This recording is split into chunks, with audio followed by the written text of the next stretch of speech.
Welcome to Globe 10.0. I'm Chad Finn, joined by Globe Assistant Sports Editor Scott Thurston. Well, Phil Simms said it yesterday, Scott. The Patriots might possibly have the best run defense in the league. He kind of hedged a little, but he was also giving them a lot of praise that their defense hasn't had a whole lot of praise recently. You look at the talent they have there. There's a good player at every position, sometimes better than a good player. Was Simms on the right track? Well, if Phil Simms says it, who am I to argue with him? He sees a lot more front sevens than I do.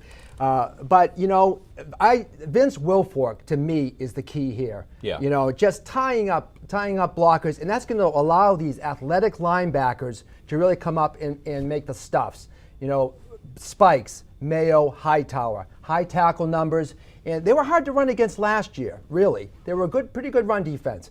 This year, I think, holding Chris Johnson down, a guy like that with that kind of ability. 4 yards. Yes. Yeah. You know, guys aren't going to get around the edge either on this team because Chandler Jones really holds the edge. So it's going to be hard to run wide on them. It's going to be tough to run inside. Yeah, you know, Wilfork was always the fulcrum of it all when they had the 3-4. The linebackers, according to the plan, would make the plays behind him. He'd tie up a couple guys. Now you have two very good defensive tackles. He's playing as well as he ever has.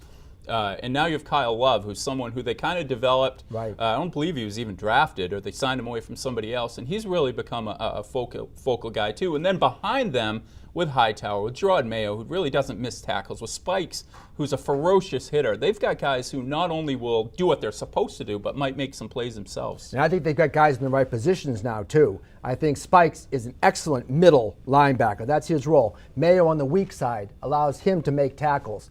You know, so I think these guys in combination, they're so athletic and they're young and they're fast. And that's what makes a terrific run defense. Yeah, after facing the Patriots' run defense yesterday, Chris Johnson's only 2,002 yards away from his output of 2 years ago, held to 4 yards. They're going to do that to a lot of good running backs this year.